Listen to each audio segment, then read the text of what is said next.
I had been driving for hours, straight through the night, with nothing but the hum of the engine to keep me company.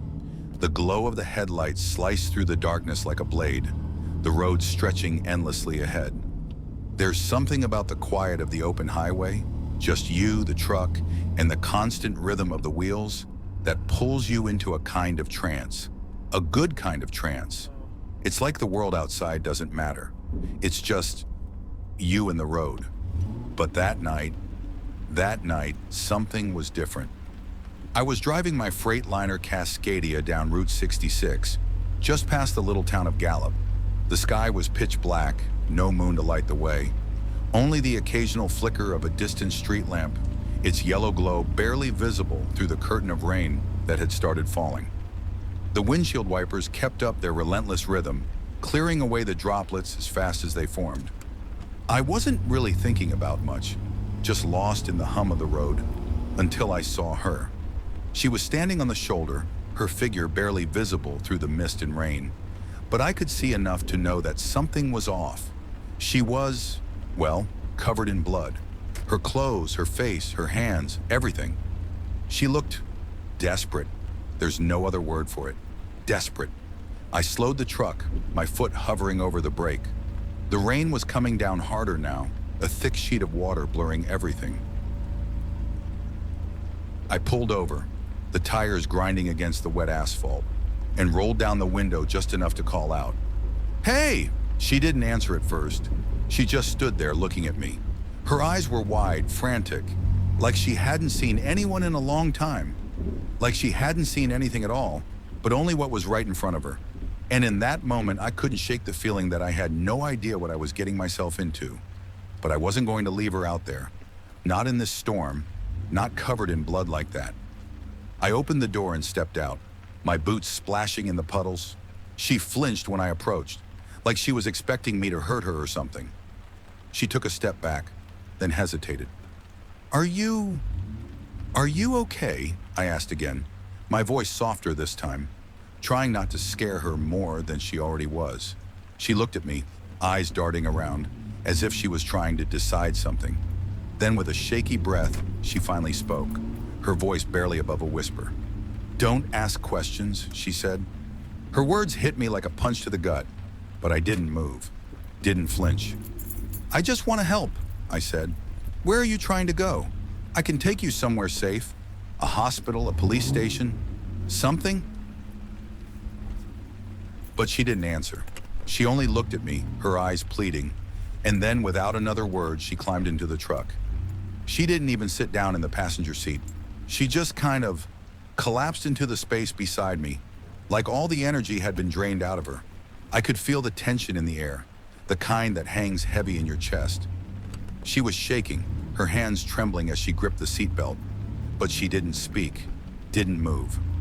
I glanced at her once more, wondering just what the hell I was dealing with. I had a million questions, but I didn't dare ask. There was something in the way she'd said it, "Don't ask questions," that told me it wasn't just the blood that was dangerous. No, it was something else. Something about her that made me feel like I was in over my head. The rain kept pounding against the windshield as I pulled back onto the road.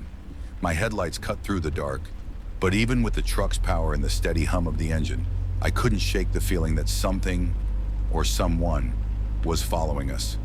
It wasn't the rain, it wasn't the road, it was her. And somehow I had the sinking feeling that by picking her up, I had just stepped into a story I wouldn't be able to get out of. I didn't say anything for a while after she climbed into the truck. I couldn't. There was just too much happening inside my head. The rain kept coming down in sheets, and the road ahead was a blur of dark asphalt and fading white lines. It felt like we were in a world of our own, just me, her, and the truck. I kept my hands on the wheel, my eyes focused on the road, but I could feel her presence next to me. Her every breath was a reminder of the blood on her clothes, the blood that wasn't hers. Finally, after what felt like an eternity, she spoke again. Her voice was low, cracked, like she hadn't used it in hours, maybe days. "Where are we going?" she asked, her words hanging in the air like smoke. "You don't need to take me anywhere." I glanced at her, but I didn't answer right away. What could I say?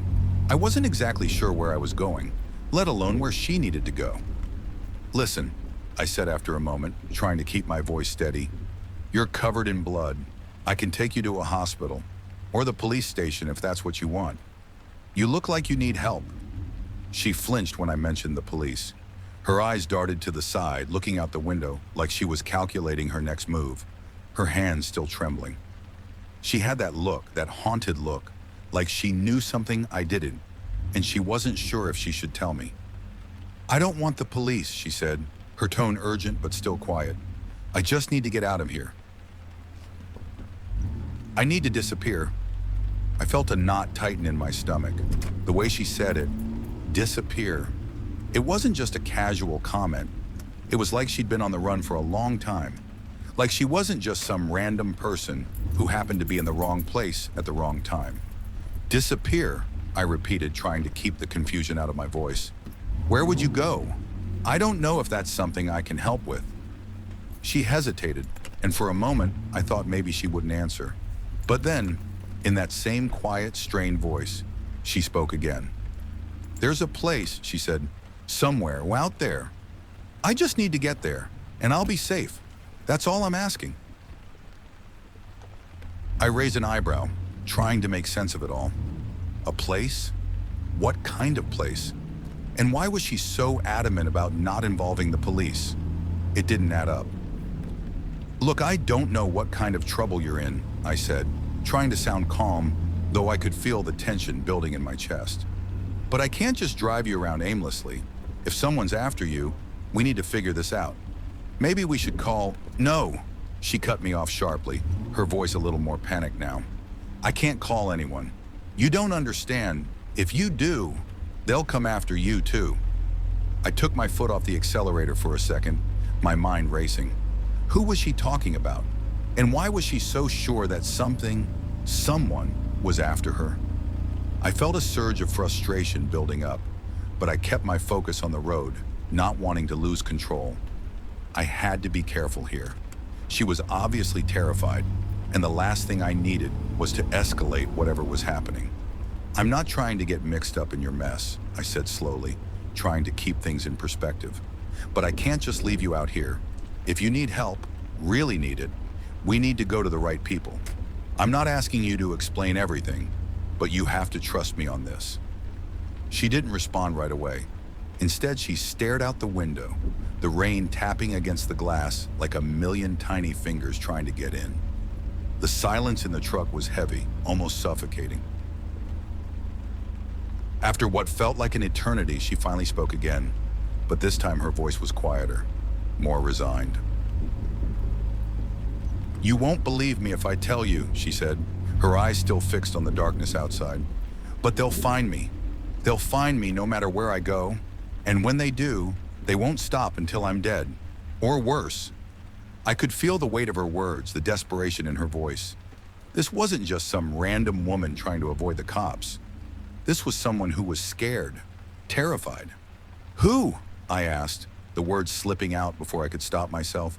Who's after you? She didn't answer right away, her eyes flicking to the rearview mirror as if she was expecting something to appear in the darkness behind us. Please, she whispered, just drive, please. And that was it. No more words, no more explanations. She didn't say anything else for the rest of the ride. I didn't push her for more answers. I couldn't.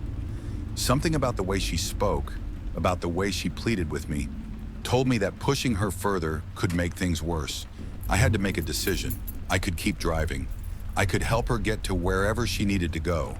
Or I could turn around, take her to the police, and be done with it. But something told me deep down that if I didn't help her now, I'd never get the chance again. The road stretched on in front of us, endless, as the storm lashed against the truck. I couldn't shake the feeling that the longer I drove, the more we were being pulled into something I didn't fully understand. The woman hadn't said a word in what felt like hours, and the silence in the cab was thick, like the kind of silence you get when you know something terrible is just waiting to be said. I glanced over at her again. She was still sitting there, staring out the window, her face pale under the dim glow of the dashboard lights. Every now and then, I could see her hands trembling slightly, but she kept them clenched tightly in her lap, like she was trying to hold herself together. I could feel her presence beside me, like a storm brewing just out of reach. Finally, as the truck hummed along the dark highway, I couldn't take it anymore. The questions were clawing at me, scratching at my brain, demanding to be answered. I had to know what was going on. "Listen," I said, trying to keep my voice steady. "I need you to tell me what happened. I can't help you if you don't trust me." She didn't answer right away, but I saw her shoulders tighten. For a second, I thought she might start crying, but then she took a long, shaky breath and looked at me. Really looked at me. Her eyes were darker now, like the weight of something was pressing down on them. "You won't believe me," she said quietly, her voice barely above a whisper. "I don't have to believe you," I replied, trying to sound reassuring. "I just need to know what happened. I can't drive you around forever not knowing." She hesitated, her fingers twitching as if she wanted to reach for something, anything, but she kept them still. She glanced out the window again, her gaze distant, almost like she was seeing something far beyond the storm in the road. I was at the wrong place at the wrong time," she said, her voice cracking slightly. "I didn't mean to get involved." I waited for more, but she stayed silent, her words hanging in the air between us like smoke. She looked back at me, her eyes suddenly dark and intense, as if she had just decided to let me in on something she hadn't planned to share. "It wasn't supposed to happen," she continued, her voice softer now, almost like she was telling herself more than telling me. "I was just passing through. I didn't know who they were, but I saw what they did." Her words felt like they had weight, like they were dragging us both deeper into something dangerous. I swallowed hard, trying to make sense of it. "What did they do?" I asked, my voice a little more urgent now. "Who are they?" She didn't answer right away. Instead, she closed her eyes for a second, and I saw a flicker of something. Fear, maybe, or maybe it was guilt. Either way, it was like she was pulling away from me, retreating into her own mind. They're not who they seem to be," she finally said, her voice low and tremulous. "They're dangerous, and they'll do anything to cover their tracks. They'll kill anyone who gets in their way." I could feel my heart rate picking up. This wasn't just some random situation. It was something bigger, something I wasn't prepared for. I couldn't keep the disbelief from creeping into my voice. "Who are they? Why are they after you?" She stared at me, her eyes wide with that wild fear again, but now it was mixed with something else. Recognition. Like she'd known this moment was coming, like she knew I'd ask this question. "They're not people you want to know," she said, her voice tight with a mixture of anger and fear. "You don't understand what they're capable of. They've done this before. They've done worse." "What do you mean, worse?" I pressed, my voice rising slightly. "What the hell are you talking about? What did they—" "I didn't want to be part of it," she interrupted, her voice snapping now, a flicker of panic in her eyes. "I didn't ask for this. They were trying to kill someone, and I was there. I saw them do it. She paused, her breath catching in her throat. I tried to stop it, but I couldn't. She turned to face me, her eyes wide with fear. The silence in the truck grew thick, suffocating. "Who did you see them kill?" I asked, my heart pounding in my chest. But she didn't answer. Instead, she just stared at me, her lips trembling, as if the words were too much to say out loud.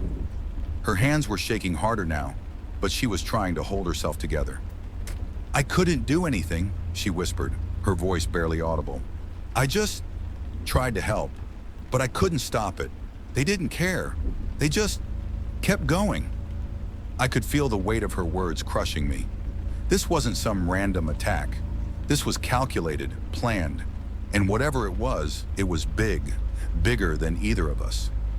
"So they came after you?" I asked, my voice shaking with disbelief. She nodded, her face pale and strained, the blood still staining her clothes. "They'll come for me," she said, her voice hardening. "And they'll come for you too, if you keep helping me. You have to understand that." I swallowed, trying to make sense of everything she'd just said. My mind was racing. What was I involved in now? I glanced at her again. She looked so small, so vulnerable in that moment, and yet there was a fire in her eyes, a quiet strength that made me want to believe her. "Where do you want me to take you?" I asked, my voice steady now. But inside, my thoughts were a mess. She took a deep breath, her eyes shifting to the rearview mirror, scanning the road behind us. "Just keep driving," she said, her voice firm now. "And don't stop. Don't ever stop." And that was it. No more explanation, no more answers.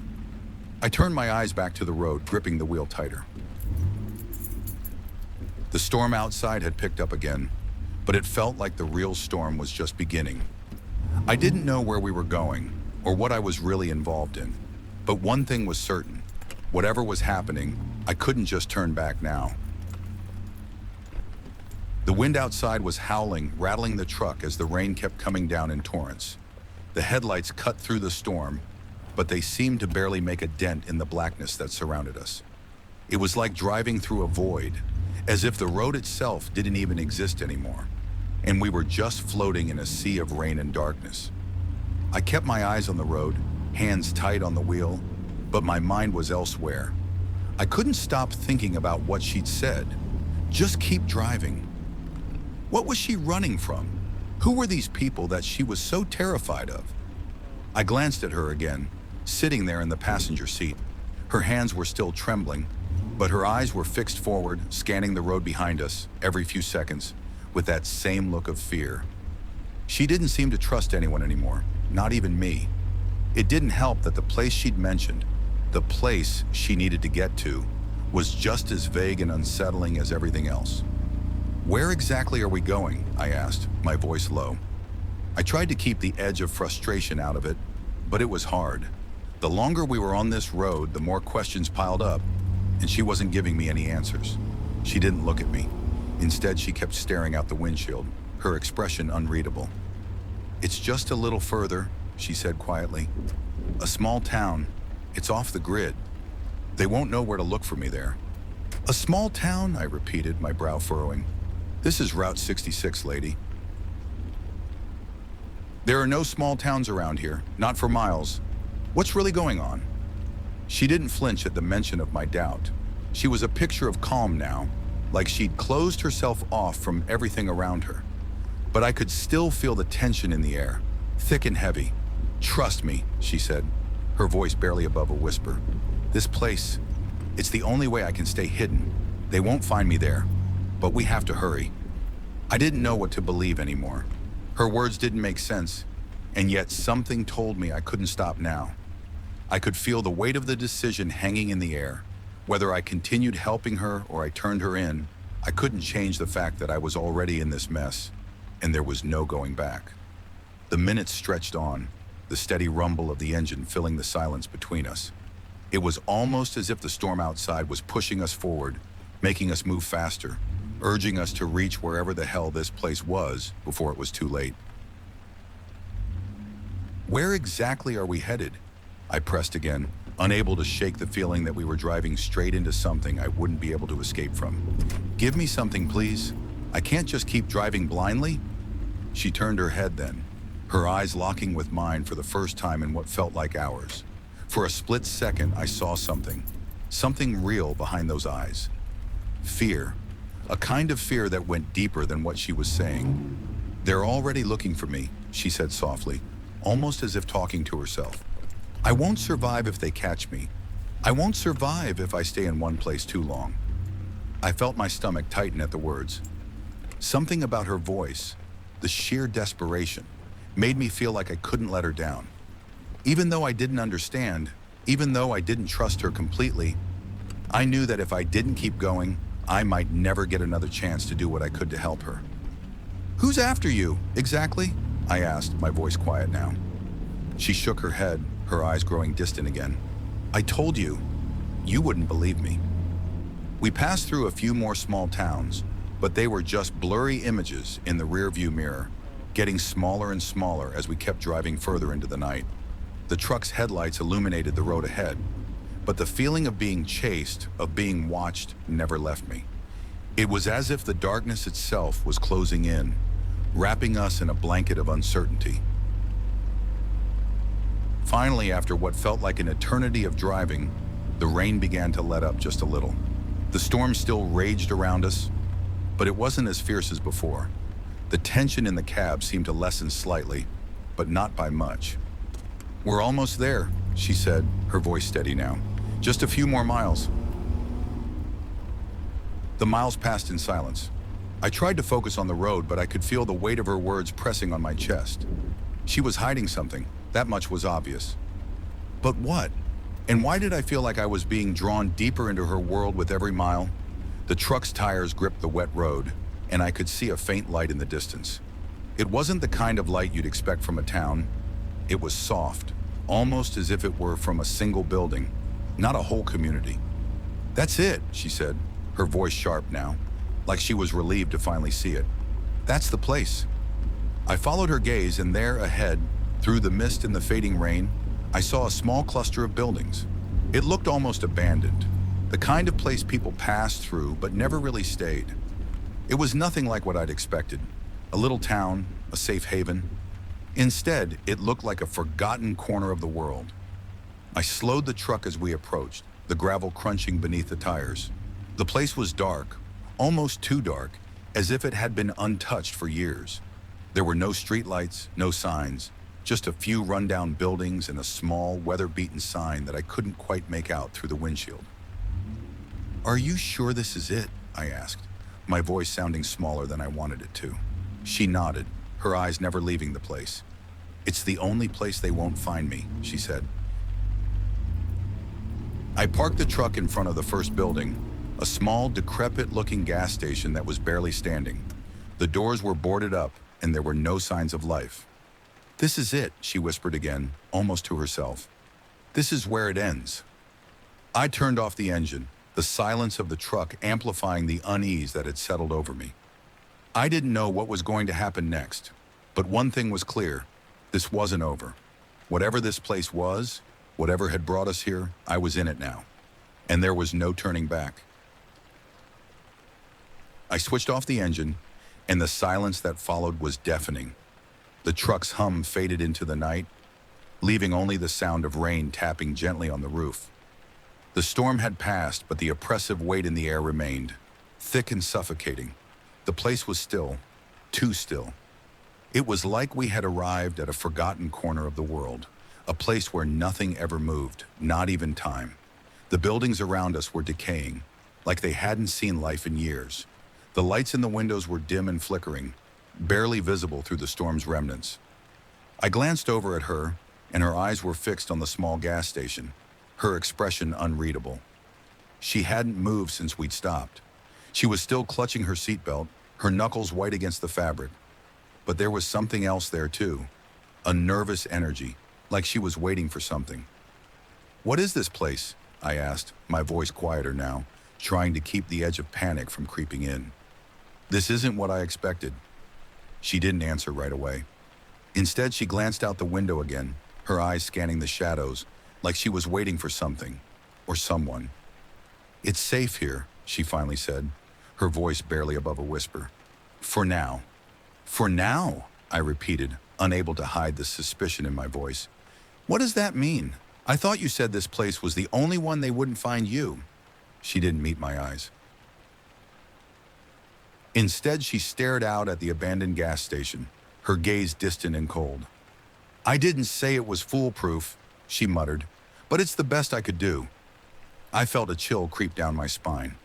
There was something she wasn't telling me, and something about this place. It just didn't sit right. The more I looked at it, the more it felt like a trap. It was too quiet, too abandoned. Nothing here felt like it belonged. It was as if we were walking into a dead end. "Maybe I should just call it in," I said, my hand inching toward the door. "I can't just sit here and wait." She turned to face me suddenly, her eyes wild. "No, don't do that." Her voice was sharp, filled with panic, and it stopped me cold. I froze, hands still hovering over the door handle. "I told you," she said, her voice shaking now. "If you call them, if you even think about calling the cops, they'll find us both, and you don't want to know what they'll do to you. You won't even be able to recognize yourself when they're done." Her words hung in the air like a heavy fog, and I could feel my chest tighten. Every warning she'd given me, The desperation, the fear, it was all coming back in full force. "Who are they?" I asked, my voice barely audible now. "Who's after you? You still haven't told me anything about them." She didn't say anything for a long time. She just sat there staring at the gas station in front of us, her lips pressed together in a tight line. "They're not like other people," she said finally, her voice low. "They'll do whatever it takes to protect their secrets. They've already done worse than I can even tell you." I shook my head, trying to make sense of everything she was saying. "Secrets? What kind of secrets?" But she didn't answer. Instead, she opened the door of the truck and stepped out into the rain. I watched her move slowly, like she wasn't sure where she was going, or maybe like she was waiting for someone to come out of the shadows. I followed her, my boots splashing in the wet gravel as I stepped out of the truck. The air was thick with the smell of wet earth and decaying wood, and the coldness seemed to seep into my bones. "Where are we going?" I asked, struggling to keep my voice steady as I walked beside her. She didn't answer right away. She just kept walking toward the gas station. As we approached, I noticed something I hadn't before. The faint sound of a car engine, muffled but unmistakable. My heart skipped a beat. "They're here," she whispered, almost to herself. "It's too late." "What do you mean, too late?" I asked, my voice rising in panic. "Who's here? What's going on?" She looked at me, her face pale and tight with fear. "They found us." I turned around just in time to see headlights slicing through the darkness, coming fast. Too fast. My pulse raced as I realized what was happening. "This is a dead end," she said almost regretfully. "I didn't want this. But they're here now, and there's no way out." I turned, my heart racing as I saw the car pull up behind us, the headlights blinding. For a moment, everything seemed to freeze. The rain, the night, the world around us, all of it seemed to stop. The car came to a screeching halt just a few feet from us, and the doors flew open. 3 men stepped out, all dressed in black. I could see the gleam of something metallic in their hands, something that made my blood run cold. "This is it," the woman said, her voice quiet. She stepped back, putting some distance between herself and me. "They'll take me, but they won't leave you alive if you stay here. Run. You have to get out of here. Now." I was frozen. Every instinct in me told me to run, to do what she said and get the hell out of there. But something kept me rooted in place. Maybe it was the thought of leaving her, or maybe it was the sheer madness of the whole situation. The men advanced toward us, their eyes locked on the woman. But I couldn't bring myself to move, not yet. One of the men, a tall figure with a scar running across his cheek, motioned for the others to close in on her. His voice was low and calm, but it carried a weight that I could feel in my bones. "We've been looking for you," he said, his voice cold. "And now we've found you." I didn't know who they were, but I knew one thing. They weren't here to talk. They weren't here for anything good. The woman stepped backward, her body tense, but she didn't run. She just stared at the man with the scar, as if daring him to take another step. And then, without warning, she turned and bolted. I didn't even think. I ran after her, my heart pounding in my chest. The rain poured down, the sound of our footsteps lost in the storm as we dashed toward the back of the gas station. But it was a dead end. There was nowhere to go. And as the men closed in, I realized we had nowhere left to hide. I didn't think, didn't even have time to process what was happening. 1 minute I was frozen, staring at the men closing in on us. The next, the woman bolted. I didn't even hesitate. I ran after her. The rain had turned the gravel into a slick mess beneath my boots. But my heart was hammering, and adrenaline made me ignore the pain in my legs as I sprinted behind her. She was fast, faster than I would have guessed for someone who had been so shaken just moments before. She darted between the half-decayed buildings, her footsteps silent in the downpour, her movements sharp and purposeful. I could hear the men shouting behind us, their heavy boots pounding on the ground. The night was alive with their pursuit, the echoes of their voices chasing us through the storm. There was no chance of outrunning them on the open road. We had to get away, somewhere, anywhere they couldn't find us. Without warning, the woman veered sharply to the left, disappearing into the darkness. I followed, my breath ragged, my chest tight with fear. The trees appeared out of nowhere, dark and imposing, their branches heavy with rain. The forest was upon us. I stumbled into the trees, trying to keep my footing, but the ground was uneven and soaked. The forest swallowed us whole. The dim light from the storm seemed to vanish as the canopy above us thickened, blocking out the little light that remained. The rain hit the leaves in a steady rhythm, making everything sound muffled, distant, as though the world itself was holding its breath. The woman was ahead of me, barely visible in the shadows. I pushed myself harder, trying to catch up, but the damp ground made it difficult to keep up with her. I finally reached her just as she stopped in a small clearing, her back pressed against a thick tree trunk. She was panting, her breath coming in short bursts, but her eyes were wide with fear. "They're coming," she whispered, her voice shaky but urgent. "We don't have much time." I caught my breath, scanning the trees, listening for the sound of footsteps, of shouting, of anything. But the forest was silent now. The men hadn't followed yet, but I knew it wouldn't be long before they found us. They had to be close. We had to keep moving. "We can't stay here," I said, my voice tight. "We need to keep going." She didn't argue. She just nodded, her eyes flicking nervously between the dark trees, then back to me. I didn't want to be here. I didn't want to be caught in this forest, running from people I didn't even know. But I couldn't leave her. She was the only thing that stood between me and whatever danger those men were bringing. Without a word, she turned and started moving again, weaving through the trees like she'd done this 1,000 times before. I followed, my heart racing. The rain soaked through my jacket, my clothes sticking to me, but I didn't care. The sounds of the men were growing fainter, but there was still the nagging fear in the back of my mind. Are they still following us? We kept moving. The only sounds now were the crunch of wet leaves beneath our feet and the soft rustle of branches in the wind. The forest felt alive, but in a way that was oppressive, like it was closing in on us. I had no idea where we were going, no idea if we were even heading in the right direction. But the woman seemed certain. She moved with purpose, like she had a destination in mind. "Where are we going?" I asked, my voice barely above a whisper. She didn't look back, her eyes fixed ahead. "There's a cabin," she said, her voice strained but calm.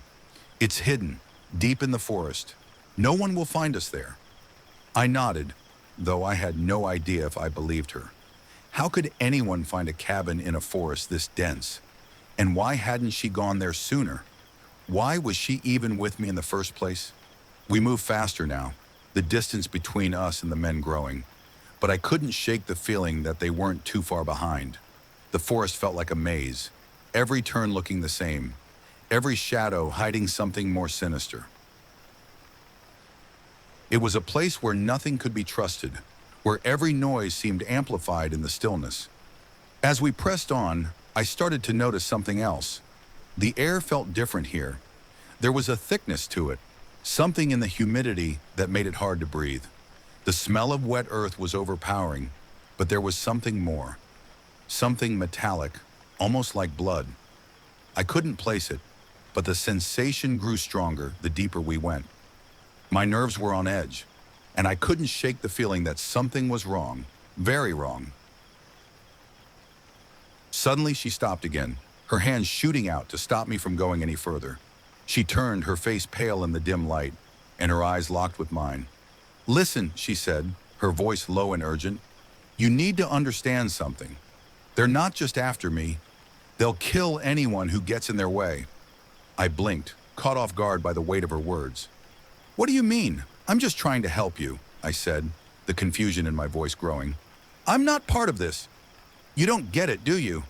Her voice broke, a crack in the calm facade she tried to maintain. "This isn't just some normal situation. These men, they're not just chasing me. They're a part of something bigger, something dark. If you don't get away from me, you'll be caught up in it too." I took a step back, my heart racing. "What are you talking about? You've got to tell me everything now, because I'm not getting dragged into something I don't understand." She looked at me for a long moment, her expression unreadable. Then without another word, she turned and continued forward. Faster now. moving with a sense of urgency, and I followed, though I wasn't sure what I was running from anymore. The men, or something even darker, something lurking in the shadows of this forest? I didn't have the answers, but I knew one thing for sure. This was no longer about a woman who needed help. This was about survival. And the deeper we went into the forest, the less I felt like I was escaping. The deeper we went into the forest, the more I felt like I was losing my grip on reality. The trees seemed to close in around us, the thick trunks and wet leaves forming a claustrophobic tunnel. The air was heavy with moisture, the ground uneven and slick.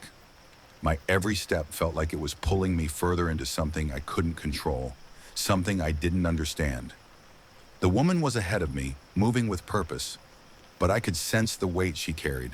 It wasn't just fear, it was something darker, something older. I didn't know exactly what had happened to her, but whatever it was pulling us both into the depths of this forest, and there was no way out. I wasn't sure how long we'd been walking, maybe an hour, maybe more, but the further we went, the more the sounds of the world outside the forest faded. The only things I could hear were the occasional rustle of leaves and the pounding of our footsteps in the wet dirt. She kept glancing over her shoulder, checking to make sure I was still there.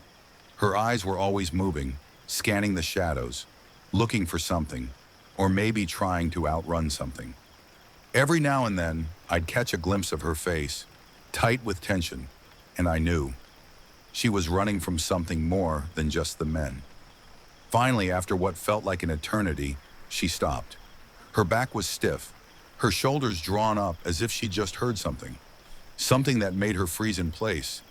I stepped up beside her, trying not to make a sound. "What is it?" I whispered. She didn't answer right away.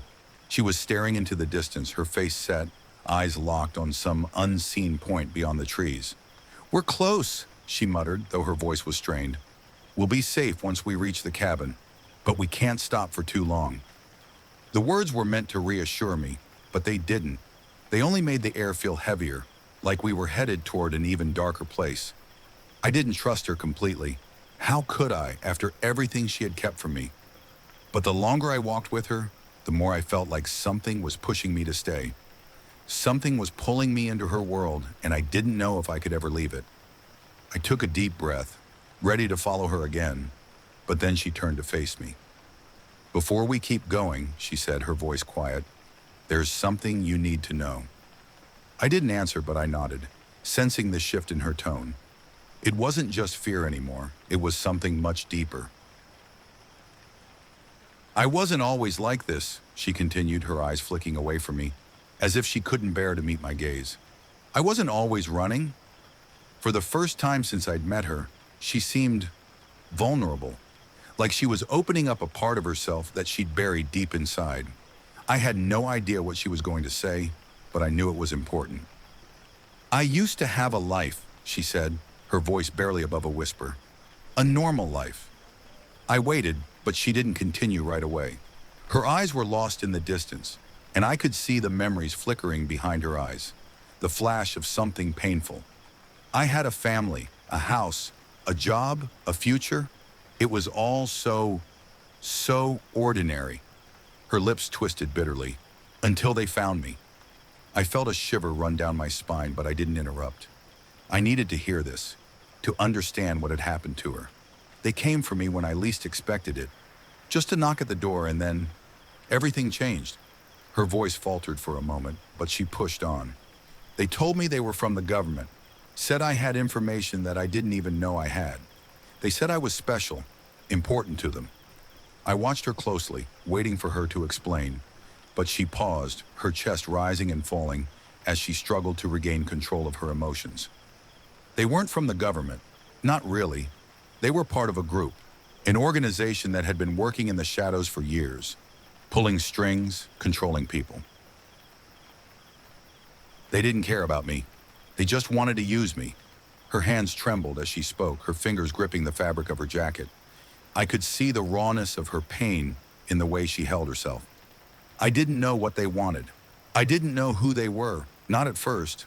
I thought they were just ordinary men, ordinary soldiers. But they were different. They were Obsessed. They knew things about me, things no one could have known.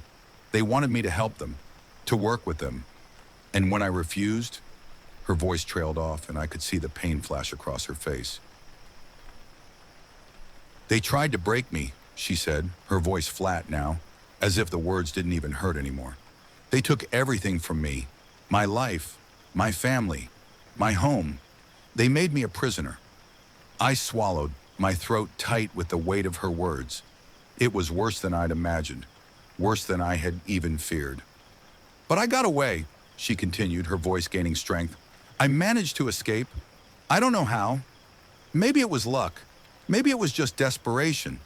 But I ran and I kept running. I thought I could start over. I thought I could leave it all behind. She took a deep breath, her eyes finally meeting mine. But they found me, she said, her voice a whisper of anguish. And now they'll never stop. I didn't know what to say.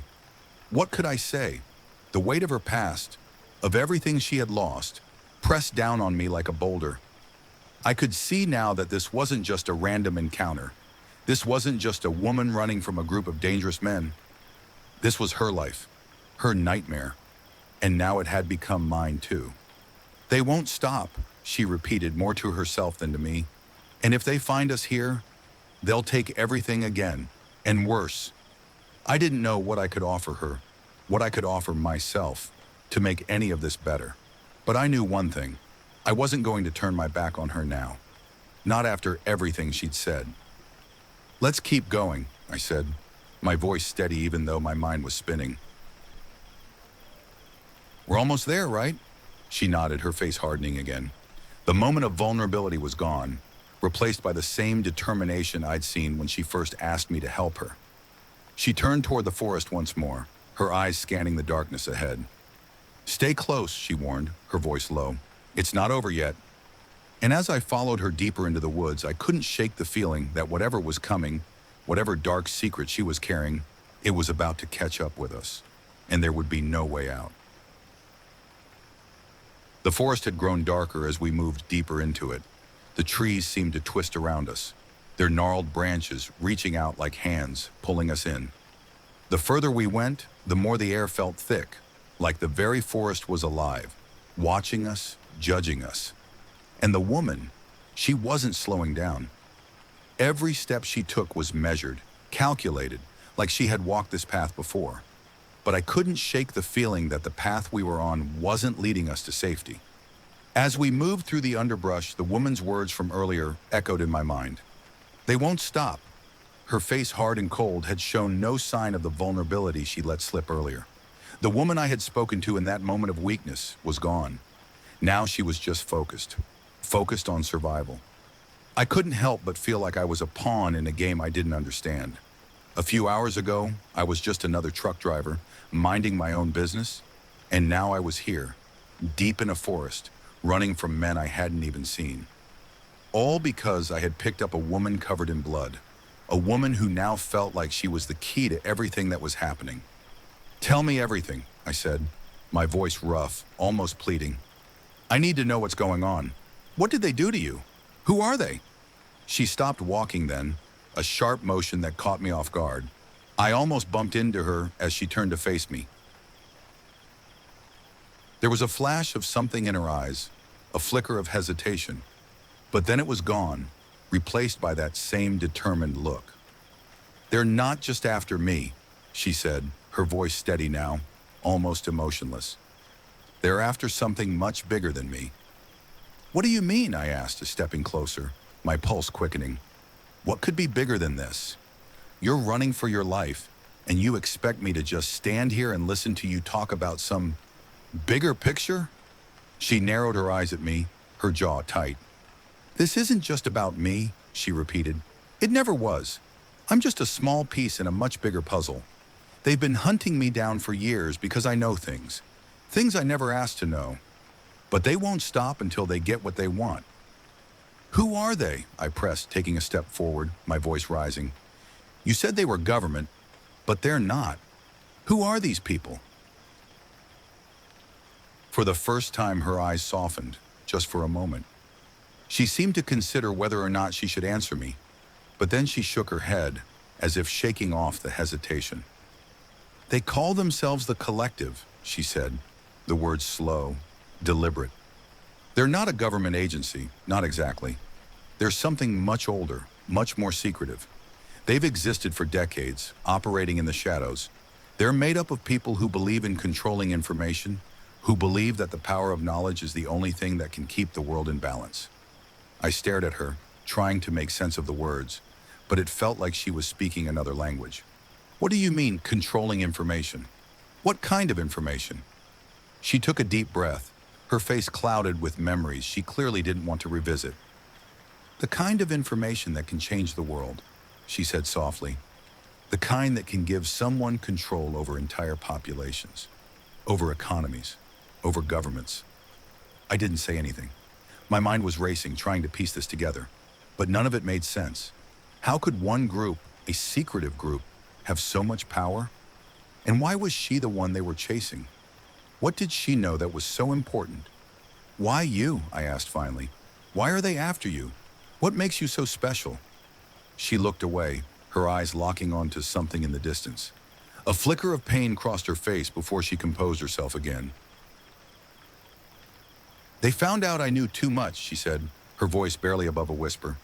They didn't tell me at first, but they were using me, using my knowledge to further their agenda.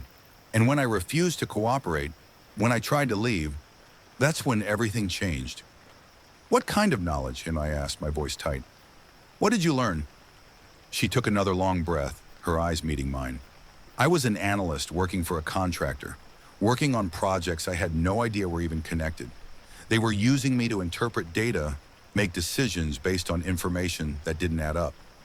It wasn't until later that I realized what was happening. I was analyzing a pattern that pointed to something bigger than any of us had imagined. My chest tightened as I listened, as the pieces slowly started to come together. A pattern of what? A pattern of manipulation, she said. A pattern of secret operations, orchestrated from the shadows. And it wasn't just the government. It was corporations, world leaders, military groups. They were all involved, all working together to manipulate world events, to control the flow of power. It was bigger than I could have ever imagined. I felt my stomach churn. My instincts were screaming at me that I didn't want to know more. But I couldn't stop myself. I needed to understand. Why didn't you tell anyone? I asked, my voice low. I tried, she said, her voice hardening. But when I started to ask too many questions, when I started digging into the things I was seeing, they turned on me. They made sure I couldn't trust anyone. They made sure I was alone. And you think they want you dead now? I asked, trying to process everything she had just said. She nodded slowly. They want me dead, yes, but not just because of what I know. They want me dead because I'm the last person who can expose them. The words hit me like a slap. Expose them. The weight of what she was saying crashed down on me, and I realized just how deep I was already in. You can't be serious, I said, shaking my head. A group like that? You think they're really out there? You think they're behind everything?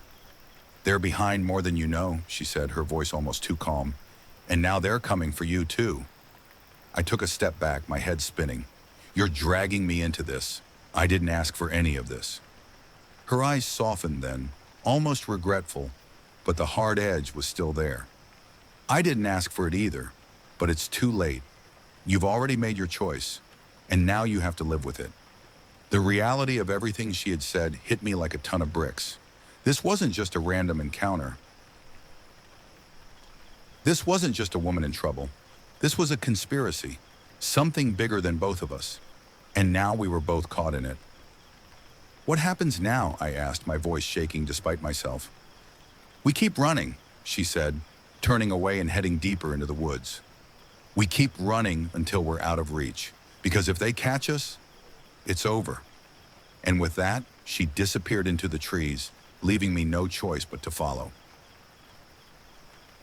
We didn't speak as we moved deeper into the woods.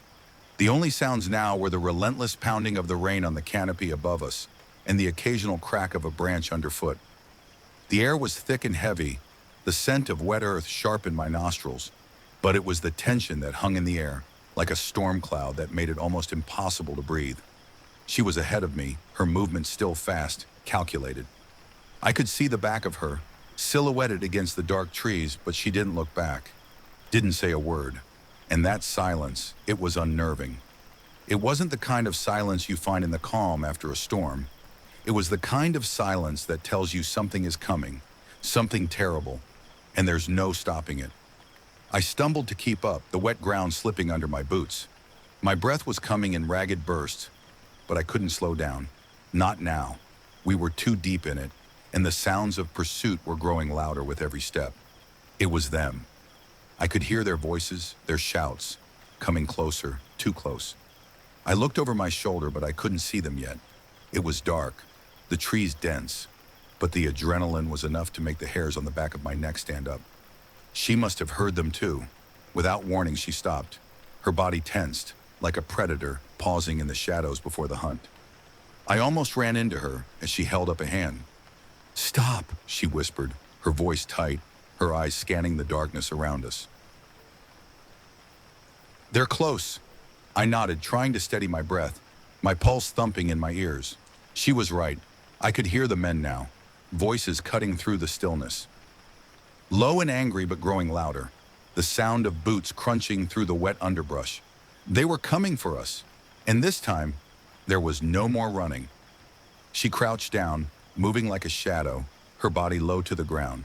I mimicked her, instinctively following her lead, but my mind was racing. We had to find a way out. There had to be somewhere we could go, somewhere they wouldn't find us. "Where are we going?" I asked, barely above a whisper. She didn't look at me. Her eyes were fixed ahead, as if calculating the next move. "There's a cabin up ahead," she said, her voice calm but edged with urgency. "We have to get there. They won't expect us to double back." Double back. I didn't have time to question what she meant. The sounds of the men were growing louder. We were running out of time. I had no idea where the cabin was, but I trusted her. I had no choice but to. The forest was getting darker, the trees thicker. The world around me felt like it was closing in, the sounds of the men growing louder with every second. I couldn't hear anything else anymore. My heart was thudding in my chest, my thoughts muddled, but all I could focus on was the next step. Follow her. Keep moving. Don't look back. Then the cracking of branches came from the right, louder, closer. "They're here," she muttered under her breath, her face tense with focus. She grabbed my arm, pulling me in the opposite direction, and we took off again, moving at a sprint now, pushing through the thick underbrush. I could feel the sweat on my forehead, the burn in my legs as I tried to keep up, but I wasn't thinking anymore. I wasn't allowed to think. Just move. Through the trees, through the mud. We couldn't stop now. If we stopped, they would catch us. My eyes flicked over my shoulder as we ran, my breath ragged and loud in my ears. I saw shadows, figures moving in the darkness between the trees. They were gaining on us. The panic surged in my chest, threatening to swallow me whole, but I forced myself to keep going. We had to make it to the cabin. There was a break in the trees ahead, and the woman's pace didn't slow. I knew she'd seen it too, the faint outline of a building in the distance. A cabin. Her cabin. We were almost there. I could hear the men now, closer than ever. Their voices were low, angry. "Keep moving," one of them barked. "Don't let them get away." We had no time. We had to make it. The trees opened up into a small clearing, and there it was, a wooden cabin, dilapidated and hidden in the shadows of the forest. It looked almost abandoned, but it was a refuge, a place to hide, to stop running, to catch our breath. We reached the cabin in seconds, and she yanked open the door, her hands shaking. The hinges creaked as she swung it wide. Without hesitation, we both ducked inside. I slammed the door shut behind me, my heart pounding in my chest, the sound of it deafening in the small cabin. It was dark inside, the only light coming from the flicker of a small lantern on a table in the corner. There was no one here, no sign of anyone. For a brief moment, I let myself breathe, my chest rising and falling with each ragged breath. But it didn't last long. She was moving around the cabin quickly, securing the windows, checking for anything that might give us away. I stayed by the door, my mind racing. We were safe for now, but for how long? Why here? I asked, my voice shaky but quiet. Why did you bring me here? Why didn't you just tell me all of this before? She didn't turn to look at me as she continued her task, but I saw her jaw tighten. Because you wouldn't have believed me, she said flatly. You couldn't have known. You wouldn't have understood until it was too late. I stood there watching her. The tension in the air was suffocating. I knew she was right. I wouldn't have believed any of this, any of it, if I hadn't seen it for myself. I ran a hand through my hair, looking around the room. It wasn't much.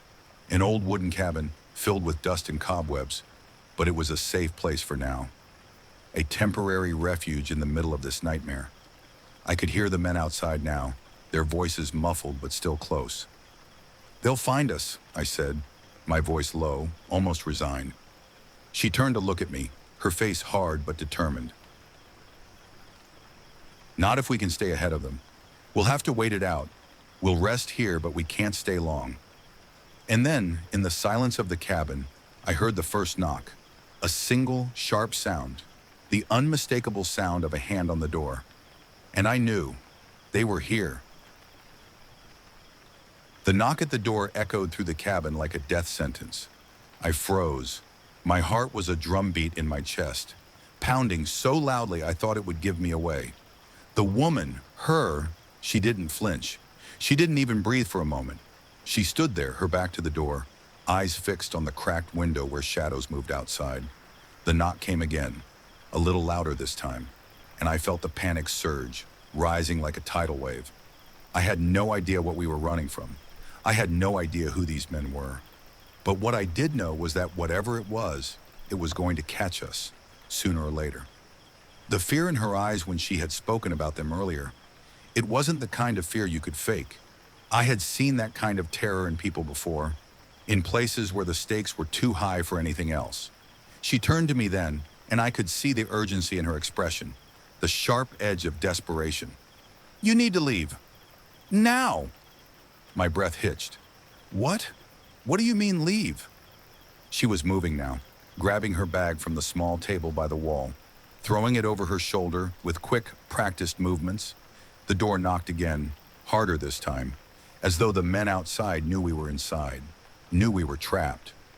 We can't stay here, she said, her voice low but unwavering. They'll get inside eventually. They always do. They don't stop until they're done. And if you're still here when they get in, it won't just be me they take. A chill ran down my spine. Take. The word sounded too cold, too final. But you said you were safe here, I stammered. You said this was the only place they wouldn't find us. I thought it was, she said, her eyes scanning the room for anything else she needed. But I miscalculated. I should have known they'd be able to track me. They know everything. I felt the walls closing in. I glanced back at the door, my mind racing.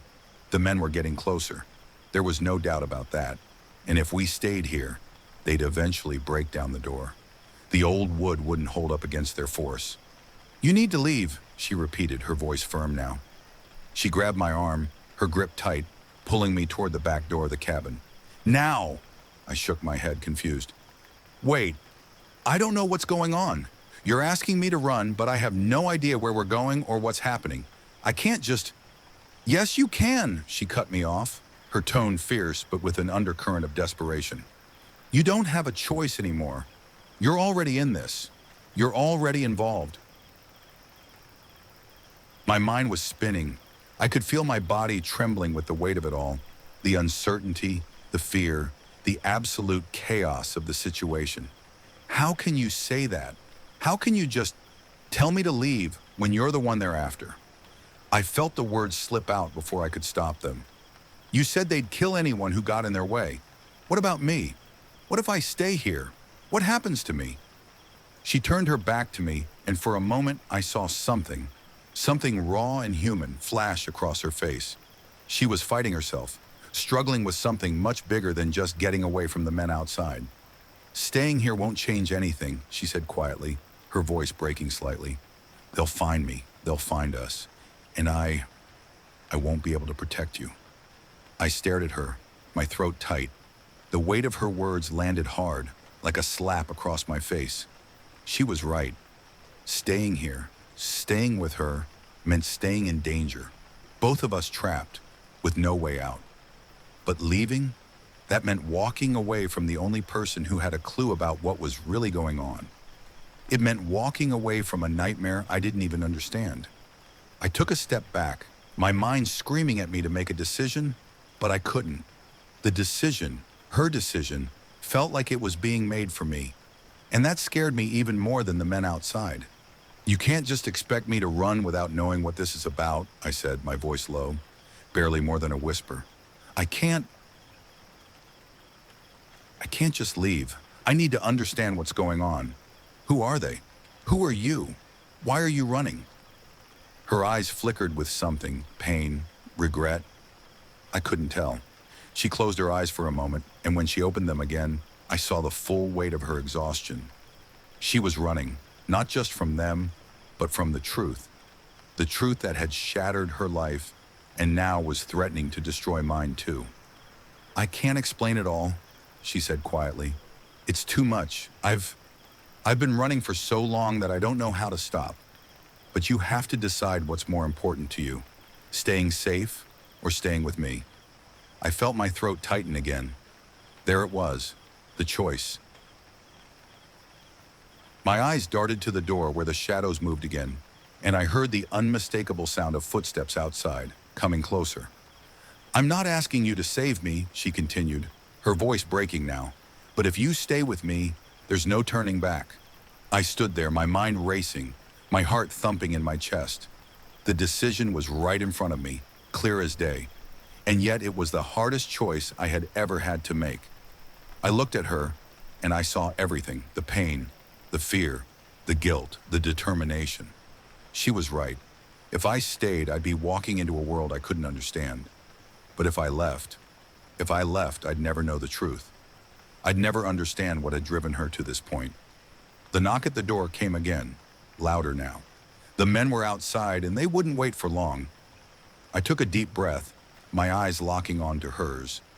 There was no more time for hesitation. All right, I said, my voice steadier than I felt. I'm with you, but if we're really doing this, then you're going to have to tell me everything. No more secrets. She nodded, and for the first time in what felt like forever, she smiled. Just a little, but it was enough.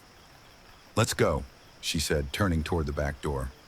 And with that, we stepped into the night, leaving behind the cabin that had been our brief refuge. But as we ran into the dark forest once again, I realized something. There was no escaping what was coming. We were in this together now. And whatever was waiting for us at the end of this road, I had no choice but to follow her. We didn't stop running. The forest blurred around us, trees becoming indistinct shadows as the night swallowed us whole. Every footstep I took felt like it was leading me further away from the person I had been just hours ago. Just a truck driver, minding my own business. Now I was tangled up in a nightmare, running through the woods with a woman who had more secrets than I could count. I had chosen to stay. I had chosen to follow her. And somewhere deep in my gut, I knew I couldn't turn back. Not now. But as the rain fell harder and the wind howled through the trees, something else began to gnaw at me. I couldn't help but feel disconnected. Something was off. The urgency in her eyes, the way she kept glancing over her shoulder. Was it fear of the men chasing us, or was it something else? Her pace hadn't slowed. She was still leading the way, every movement sharp and calculated. But I couldn't shake the feeling that she was hiding something. Something important. She had told me she was running from the collective, from people who would stop at nothing to control information, to control the world. She had shared her story with me, of being used, betrayed, hunted down. But what if it wasn't the whole story? What if there was something more, something darker that she wasn't telling me? I couldn't shake the question that had been eating at the back of my mind since we left the cabin. Why me? It was an innocent enough question at first. She hadn't asked me for help. She hadn't begged me to get involved, but when I had shown up to help her, I'd made a choice. And that choice had bound me to her, to this, to whatever danger we were running from. But the more I thought about it, the more the question gnawed at me. Why me? I had no ties to her. I didn't know her from anyone else. I wasn't special. I was just some guy passing through, and yet here I was, running through the woods with her, facing down something I couldn't even begin to understand. I had trusted her. But in that moment, with the cold wind cutting through my jacket, in the sense of dread wrapping around me like a noose, I started to wonder if I had made a mistake. It wasn't the first time I had questioned someone's motives. Hell, I'd been burned before. But I had never felt this uneasy, this close to the edge of something I couldn't control. "Where are we going?" I asked, my voice hoarse, louder than I meant it to be. She didn't look back, but I could see her shoulders stiffen. She kept moving, her pace unwavering. "Where do you think we're going?" she asked, her voice tight. "I don't know," I replied, my frustration spilling out. "You've been saying we're almost there for hours. Where are we heading? I need to know what's going on." She stopped then, her body stiffening. Slowly she turned to face me, and I saw the look in her eyes. It wasn't fear. It wasn't guilt. It was something else. A coldness, a sharp edge that hadn't been there before. "Why do you keep asking me that?" she snapped. "We're running. That's all you need to know." I took a step back. The change in her was subtle, but it was there, and I didn't like it. "I'm not your enemy," I said, my voice low but my patience thinning. "But I don't have any idea what the hell is going on here. You need to tell me what you're running from. I'm in this now, whether I like it or not, and you're not giving me anything." Her eyes darkened. "I've told you everything I can," she said, her tone hard. "What do you expect from me? A full confession? You think you can handle the truth? You think they would stop chasing us if you knew the whole story? The truth is dangerous." "I don't need a confession," I said, my hands clenched into fists at my sides. "I just need to know why you dragged me into this. Why me? Why now?" She stepped toward me, her eyes narrowing. "You think I dragged you into this?" she hissed. "You think you're a victim here? You chose to help me. You chose to get involved. You're here because you want to be." The words hit me like a punch to the gut. It didn't make sense. Why would she say that? She had asked for my help. She had begged me to take her with me, to keep her safe. And yet, I felt it now. The sudden shift in the air, the coldness in her voice, the coldness in her eyes. The unease that had been building inside me reached a boiling point. "You don't need me, do you?" I asked, my voice barely above a whisper. "This whole time, you've just been using me." She didn't answer right away. The forest around us seemed to go quiet, the rain slowing to a gentle patter. And then, in the silence, she spoke. "You're right," she said, her voice flat, emotionless. "I don't need you. I never did." My heart slammed against my ribs. The words felt like a slap, a cold betrayal. I stumbled back, my mind spinning. "What the hell are you talking about?" I asked, my voice shaky now. "You said you needed me. You said they were after you. You said—" "I lied," she interrupted, her eyes locking onto mine, her face cold. "I never needed you. I needed someone to trust me, someone to help me get to this point." I took a step back, my mind reeling. "What point? What the hell is going on here?"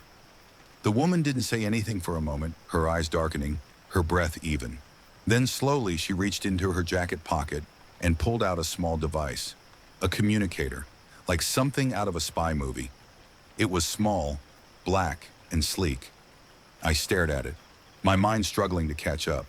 The pieces of the puzzle, her behavior, her sudden shift, the lies, they didn't make sense. "You were being hunted," she said coldly, her fingers tightening around the device. "But it wasn't because of who I am. It's because of what I've been doing, who I've been working with."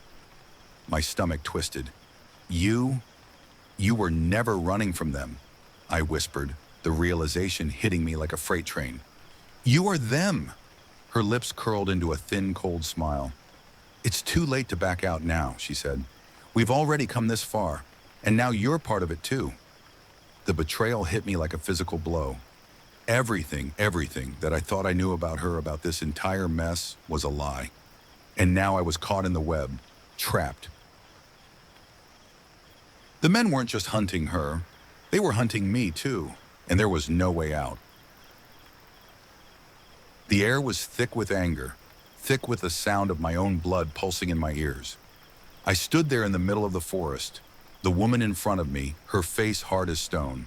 The device in her hand, the communicator, felt like a weight pressing down on my chest, as if it were marking the point of no return. Everything she had told me, everything I had believed, had been a lie. "You're a part of this," I said, my voice hoarse, raw with disbelief. "You are them. You've been playing me from the start." Her eyes didn't waver, didn't show a hint of remorse. The coldness in her expression was almost worse than any anger she could have shown. She was stone cold, unmoved. "You're right," she said, her tone flat. "I've been playing you, but you've been playing yourself too. You chose to get involved. You chose to stay." "Chose?" I laughed bitterly, my chest tightening. "You lied to me. You used me. I didn't choose anything." "You did," she repeated, her voice gaining an edge. "You chose when you helped me. You chose when you stayed. And now we're both stuck here.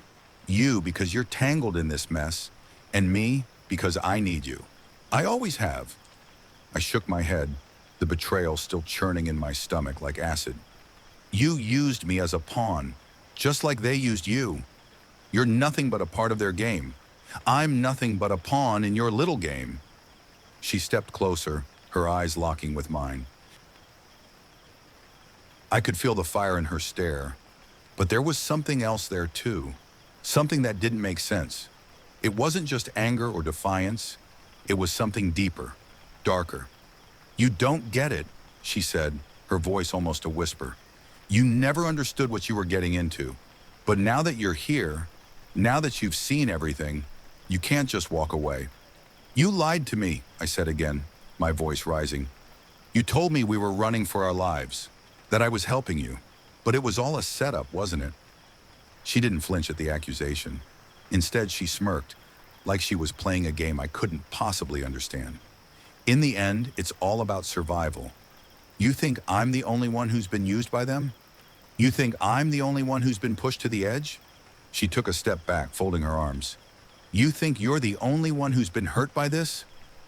I didn't know what to say.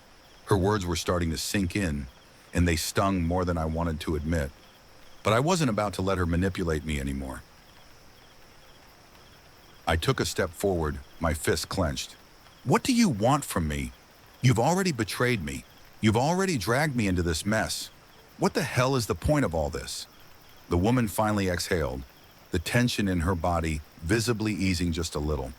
But she didn't soften, not even close. Instead, she stared at me as if she were looking at an object, not a person. "I need you," she said again. "You are the key to everything. Whether you like it or not, whether you realize it or not, you've already made your choice. I've been using you because you're the only one who can help me finish this." The words hit me like a slap in the face.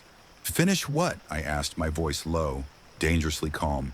She didn't hesitate. "The job, the real reason I'm running, the reason they're chasing me." I took a step back, my mind spinning. "The job? What do you mean? What kind of job?" "The job I've been working on for them," she said with a sneer, finally dropping the cold facade for a moment. "The job I've been completing for years, making sure their plans succeed, making sure everything goes according to their script." I shook my head in disbelief. "You're telling me you've been working with these people this whole time? This whole time you've been playing both sides?" "I've been surviving," she shot back. "That's what you never understood. I've been surviving by any means necessary, and now I'm this close to taking it all down. The collective, the system they've built, the lies they've told, it's all coming to an end. I've been in the trenches with them, working to destroy them from the inside. And now you're the last piece I need, the one thing that can help me finish this." "Finish what?" I repeated, my chest tight with frustration. "How am I supposed to help you destroy these people when I don't even know who you really are?" "I'm the one who can tear it all down," she said, her voice gaining intensity. I'm the one who can bring them to their knees. But I need someone who's outside the system. Someone like you. Someone who hasn't been contaminated. Someone who can help me get the one thing they're after.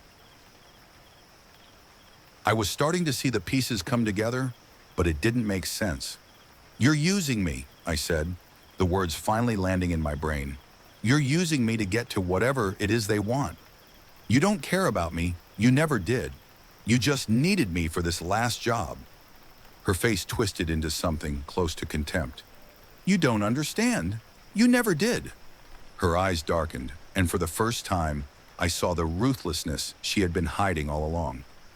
You're just a pawn in my game, but you'll want to be part of this when you see what happens next.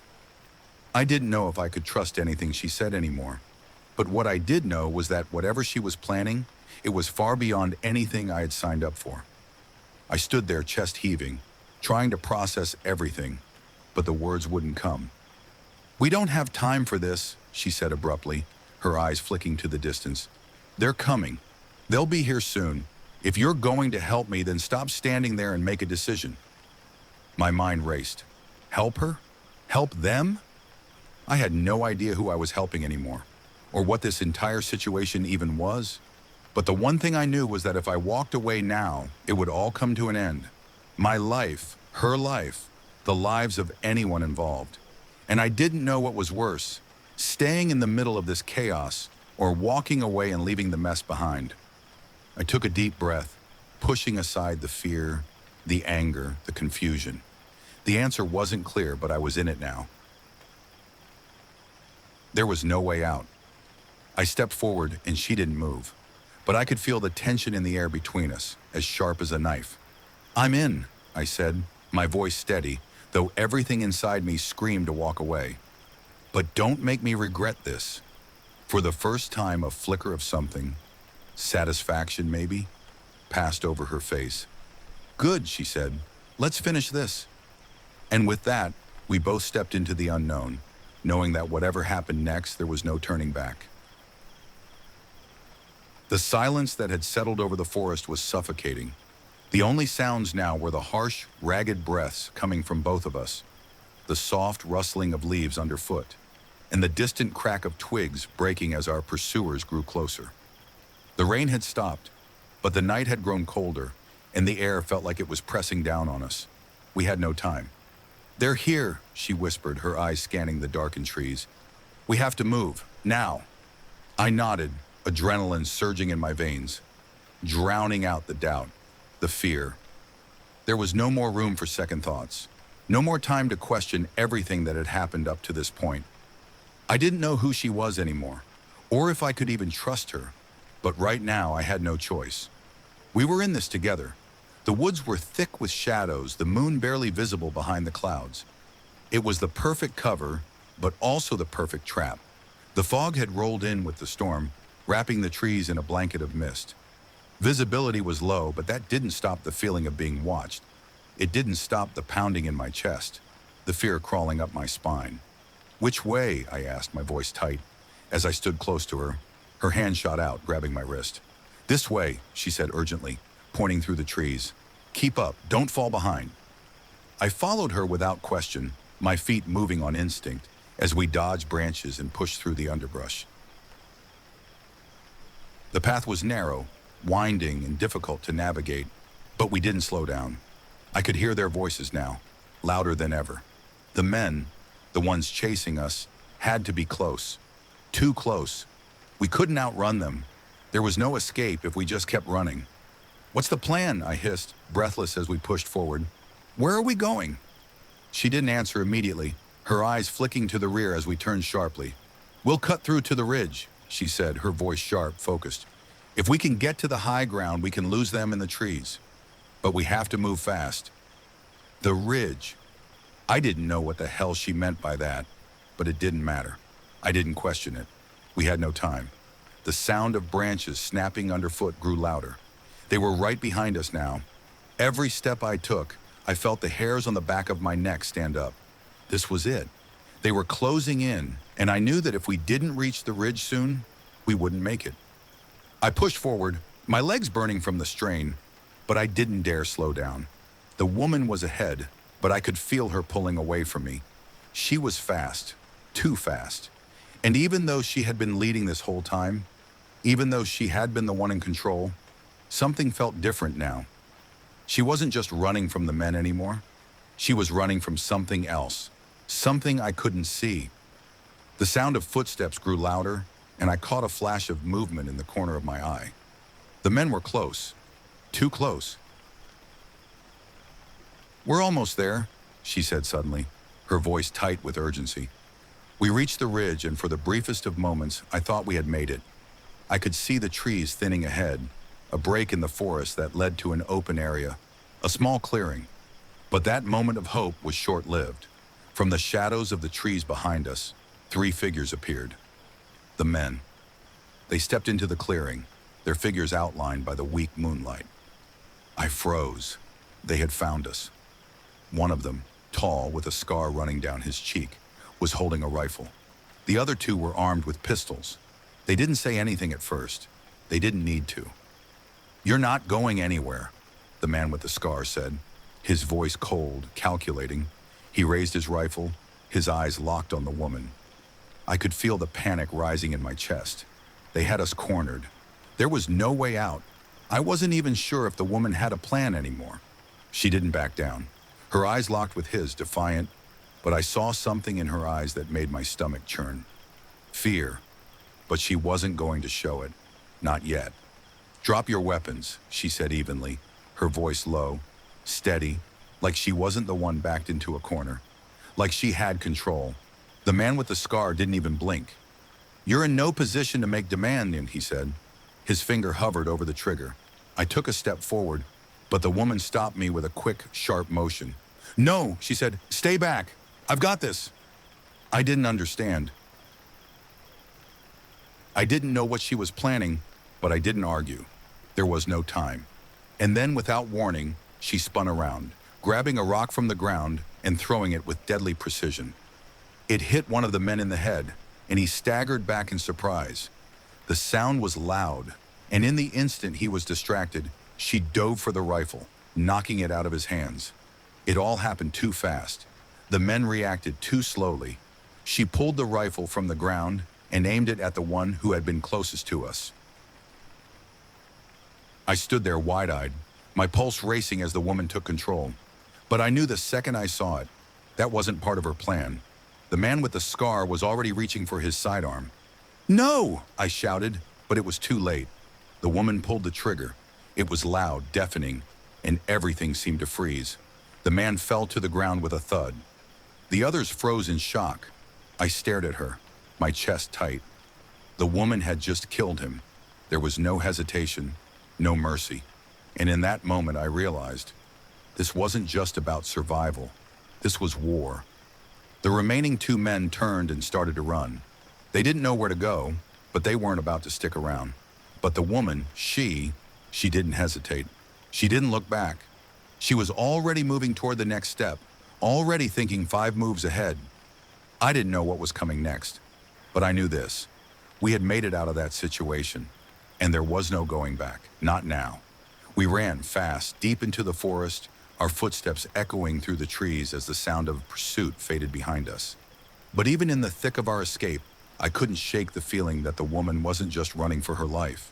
She was running towards something else, a destiny that was far darker than I could ever imagine. The forest was still, the rain had stopped, and the wind had died down, leaving behind only the silence. The world around us felt like it was holding its breath, waiting for something to happen. But nothing did. We kept moving, though, the sound of our feet crunching on wet leaves, the only thing breaking the stillness. The man we had just left behind, the one with the scar, his body was still out there. It should have felt like a victory. He was the first to fall. But it didn't. There was no sense of triumph in my chest, no relief. Instead, there was this hollow, aching feeling, like something inside me had snapped. I didn't know if it was the fear or the realization that there was no turning back now. The woman beside me didn't speak. She didn't look at me, not even once. She just kept moving, her eyes scanning the trees ahead, her body rigid with focus. We kept pushing deeper into the forest. the path winding like a snake, twisting through the shadows. But with each step, the weight of what had happened and what was still to come pressed heavier on me. I couldn't even bring myself to ask her if we were truly safe. I couldn't ask what was next because the truth was that I already knew. There was no such thing as safety in this world, not for people like us. You killed him, I said quietly, my voice rough. You just killed him. She didn't look at me when she responded. He would have killed me. He would have killed both of us. I didn't say anything. There was nothing left to say. The path opened up into another small clearing, and she stopped, her eyes scanning the horizon. I stopped too, standing beside her. The silence between us was thick. I wasn't sure what to expect. Another chase? Another fight? But the truth was that neither of us knew what came next. I thought you were the key, I said, my voice shaky now, a knot forming in my stomach. You said we were going to end this. You said we were going to bring them down. Her expression was unreadable. She finally turned to look at me, her eyes dark, her face hard. Did you think it was that simple? She asked, her voice quiet but cold. Did you think you could just waltz in and bring them down? There's more to this than you understand. I stared at her, feeling like I was seeing her for the first time. She had been leading me, using me. But in that moment, I realized she didn't care about the endgame. She cared about herself. She was doing this for her own survival, her own reasons. The rest of us, we were just collateral damage. I don't know what to believe anymore, I said, my throat tight with frustration. Everything you said, it was all lies. You used me. You lied about who you were, about what you wanted. You think I didn't have to lie? She shot back, her voice hard, almost a growl. You think I didn't have to twist everything to survive? I took a step back, the weight of it all crashing down on me. So that's it? This was just about you surviving? You didn't care about any of us? About me? She didn't respond immediately. Her eyes flickered to the ground, then back to the trees. The forest around us felt like it was closing in. The stillness was suffocating. I cared, she said, her voice quieter now. But this wasn't about saving anyone. This was never about saving anyone. This was about taking down the system, taking down the people who've been controlling all of us. I was the key. But I didn't know if you could handle it. I didn't know if you could really understand what we were up against. I looked at her, trying to process everything she had said. So you used me, I repeated, the words bitter in my mouth. You used me to get what you needed. She didn't deny it. She didn't say a word. For a moment, I thought I could leave. Just walk away, disappear into the forest and never look back. But I couldn't. Something kept me rooted there. Something deeper than the betrayal, deeper than the lies. I'm in this now, I said, my voice low. You brought me into this. I didn't ask for any of this. But I'm here, and I have no idea what's going to happen next. She nodded slowly as if she had expected that answer. Neither do I, she said softly. But we're both in it now. We're both caught in the middle of something much bigger than either of us. There was a long pause, the tension between us thick. I didn't know what else to say. I didn't know what else I could say. The man we'd left behind, the others who were still after us, the system that had been pulling the strings all this time, it was all too much.